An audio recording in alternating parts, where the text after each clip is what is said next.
oui, c'est vrai. Oui, il y a des promesses dans la Bible. Nous pouvons les trouver depuis l'Ancien Testament avec Abraham, hein, quand Dieu a fait son alliance avec lui. Et on les trouve jusque dans l'Apocalypse où on nous parle même du retour de Jésus. Donc oui, vrai, il y a des promesses dans la Bible.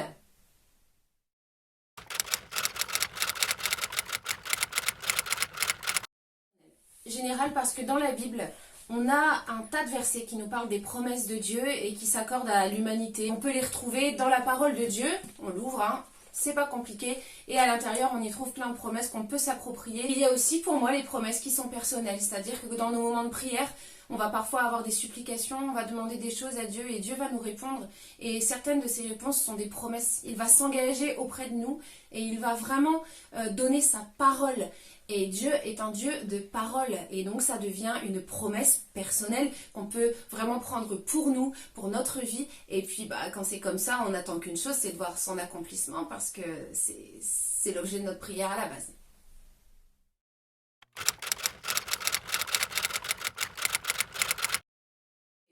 Je répondrai réalité et on va prendre un exemple pour expliquer ça. Les amateurs de café qui nous regardent, ils vont comprendre tout de suite. Quand on boit du café, le matin, c'est parce qu'on a besoin de la caféine qui est à l'intérieur et qui va nous donner l'énergie nécessaire pour tenir la matinée. Et puis on peut renouveler éventuellement l'après-midi, après manger, parce qu'il y a le coup de barre qui arrive. On a la petite sieste qui pointe le bout de son nez. Et on a besoin de repartir, on a besoin de force. Et bien avec les promesses de Dieu, c'est pareil.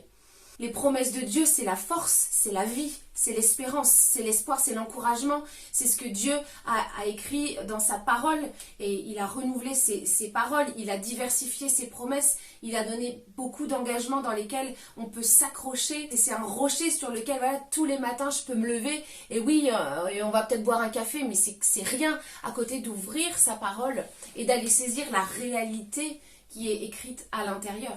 Et c'est pour ça qu'on se pose la question, réalité ou fiction? Parce qu'en fait, il y a des gens, je pense, qui le vivent comme une fiction, qui lisent ces promesses comme des belles paroles, comme des choses qui ont été dites par un Dieu qui est bien loin, qui n'est pas très très très proche, et finalement, on ne le sent pas clairement.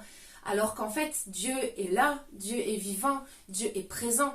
Et je pense que s'il a répété pas mal de promesses, c'est parce qu'il connaît le cœur de l'homme et qu'il sait que l'homme a besoin de pouvoir s'accrocher à ses paroles, que l'homme a besoin continuellement de se retrouver face à Dieu et de croire, de pouvoir renouveler son espérance, de pouvoir renouveler son attachement. Et comme Dieu c'est ce rocher qui est là, avec tout son lot de promesses, on peut s'accrocher. Et chaque matin, avec notre café, on peut aussi prendre notre Bible, on peut aussi l'ouvrir et se dire: je vais aller chercher les promesses que Dieu m'a données. Qu'on soit dans une situation de désespoir, qu'on soit dans une situation joyeuse, qu'on soit dans un deuil, qu'on soit dans un moment de tristesse, à chaque fois Dieu répond par ses engagements, dans sa fidélité avec sa parole.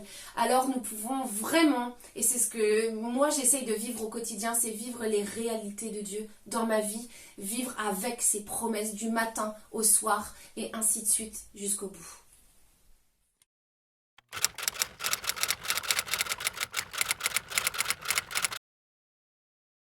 Dans Ésaïe 41 au verset 10 par exemple, qui nous dit « N'aie pas peur car je suis moi-même avec toi ». Jérémie 29 au verset 11 « En effet, moi, je connais les projets que je forme pour vous, déclare l'Éternel. Projets de paix et non de malheur, afin de vous donner un avenir et de l'espérance. » Ésaïe 40 au verset 31. Mais ceux qui comptent sur l'Éternel renouvellent leur force. Matthieu 7 au verset 7. Demandez et l'on vous donnera. Cherchez et vous trouverez. Frappez et l'on ouvrira. Il peut y avoir une promesse à chaque saison de votre vie pour vous aider, pour vous tenir et pour vous faire avancer.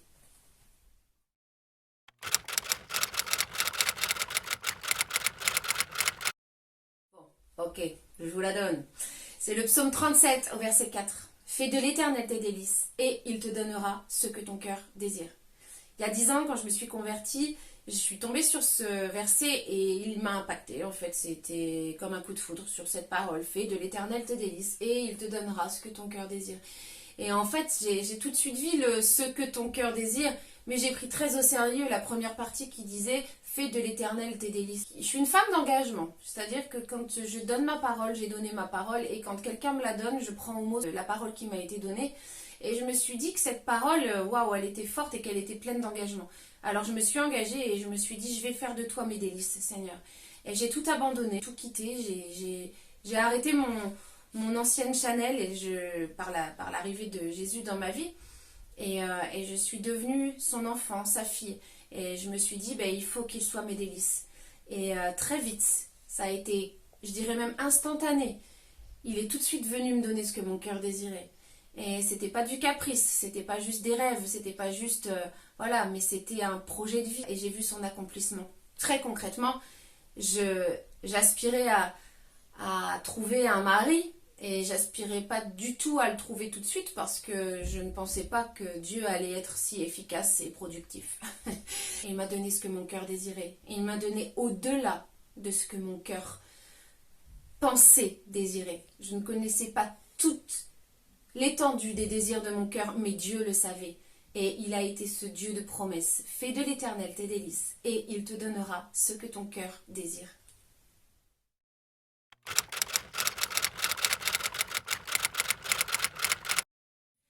Quand Dieu nous donne une promesse, c'est son souhait de voir sa promesse s'accomplir. Et je pense à Joseph dans l'Ancien Testament. Quand je regarde Joseph et que je regarde le début de sa vie, je me dis franchement, c'est pas gai. Hein. Il est là, il est dans la galère, il n'est pas aimé, et lui, il souffre de tous les maux dont on parle aujourd'hui en psychologie. Hein. Sentiment de rejet, humiliation, violence physique, violence verbale. Il a été mis à nu, on lui a enlevé sa tunique. Enfin, je veux dire, le pauvre, il n'a rien eu pour lui. Il a eu tous les problèmes pour devenir complètement dérangé à l'intérieur. Et en fait, on se rend compte que Joseph, il n'est pas du tout devenu dérangé. On se rend compte que Joseph, il aimait Dieu et qu'il n'a jamais cessé d'espérer en son Dieu. Il n'a jamais cessé d'espérer dans les promesses qui ont été faites et qui étaient établies sur sa vie depuis le moment où cette alliance a été créée entre Dieu et Abraham. Et on voit qu'il a pu vivre tout ça, mais qu'en fait, tout ce paquet de tumulte, de misère s'est transformé en gloire. Parce que Dieu est un Dieu fidèle. Dieu a promis qu'il allait élever ses enfants avec lesquels il a fait une alliance. Et ça, c'est Dieu. Ça, c'est le Dieu de promesse. Ça, c'est le Dieu fidèle. Et donc ça, c'est une histoire avec Joseph que je trouve impactante encore aujourd'hui. Parce que quand on est dans des difficultés, eh bien, on peut beaucoup se retrouver dans l'histoire de Joseph et retrouver pas mal de racines de nos problèmes. Et on peut s'y identifier. Et puis ensuite, on a parlé des promesses qui étaient des promesses personnelles. Et je vais vous donner un petit témoignage rapidement. J'attendais mon 3e enfant, la grossesse était en 2014, et puis on habitait dans un appartement, un très bel appartement, sympa à vivre, mais voilà, pour être une famille de 5, ça devenait un petit peu exigu, il fallait qu'on change. Alors on s'est mis à chercher, financièrement c'était vraiment très très très compliqué, on peut dire que vraiment pendant des années c'est Dieu qui terminait nos mois. Hein. Donc on était financièrement un petit peu juste. Et c'est pas grave, on s'est dit on va croire en Dieu, on va croire que de toute façon il est là et qu'il va pourvoir à nos besoins. Alors on a commencé à chercher, et puis alors que j'emmenais les enfants en promenade, j'étais dans la voiture, je suppliais un peu Dieu de faire bouger les choses, et là je reçois cette pensée très forte dans mon cœur. Tu auras ta maison, mais tu l'auras à la dernière minute.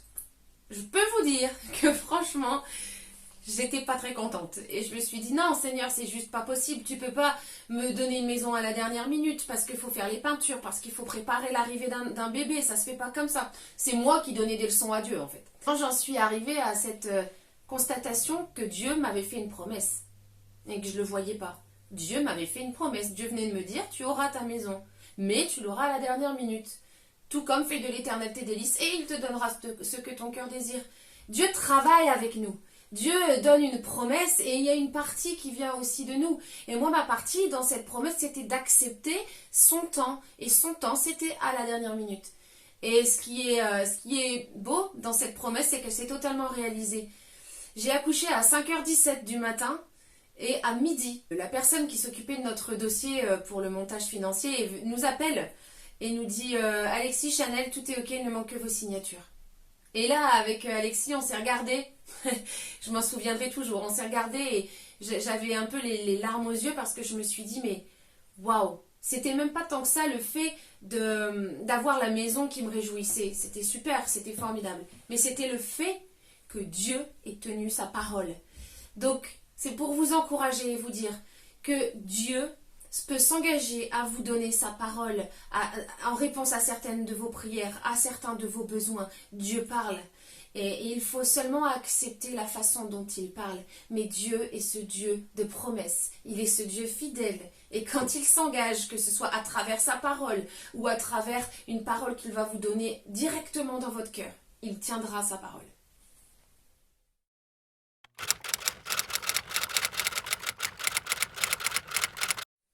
Bon, je pense que vous avez deviné. On va pas dire que ce sont des paroles en l'air, mais bien que c'est un Dieu fidèle et que ce sont des paroles fidèles, on l'a répété. Mais je veux juste vous appuyer ça par quelques versets bibliques.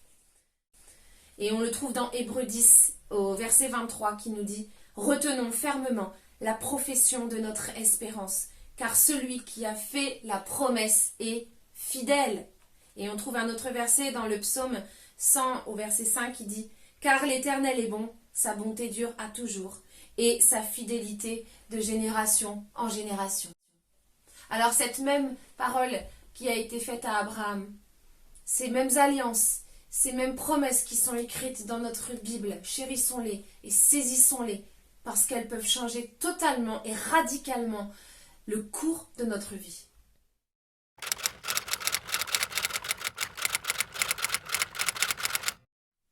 Pour conclure, quelle richesse nous avons dans la parole de Dieu. On a des promesses à profusion, des engagements de la part de Dieu. Et nous savons, parce que nous l'avons vu ensemble, que Dieu est un Dieu fidèle, que s'il s'est engagé, alors il va tenir sa parole. Il n'y a rien qui puisse faire en sorte que la parole de Dieu change, parce que c'est un Dieu d'engagement. Alors je vous invite à aller chercher, à aller méditer, à vraiment prendre la parole au mot, à la lire. Et vous savez, quand vous allez la lire, la parole, elle va venir d'abord dans votre cerveau, elle va se loger dans votre intellect, et puis elle va commencer à descendre au cœur. Et quand elle va descendre au cœur, ça va commencer à produire un effet, à s'enraciner. Et quand les racines vont être fondées, vous allez devenir des gens qui connaissaient les promesses de Dieu, qui les avaient enracinées en vous. Et les racines vont commencer à sortir. Vous savez un petit peu quand ces arbres qui ont des racines, elles commencent à sortir de terre parce qu'elles sont tellement profondes, longues, larges. Et vous voyez, il faut que nos racines puissent sortir parce que nos racines vont aller chercher les autres, parce que nos racines vont jaillir sur le monde. Et c'est ça dont on a besoin. On a besoin d'être remplis des promesses de Dieu pour pouvoir bénir, être une bénédiction pour ceux qui nous entourent, notre famille proche, notre famille plus large et puis le monde qui est autour de nous. Soyons la lumière par la parole que Dieu nous a donnée.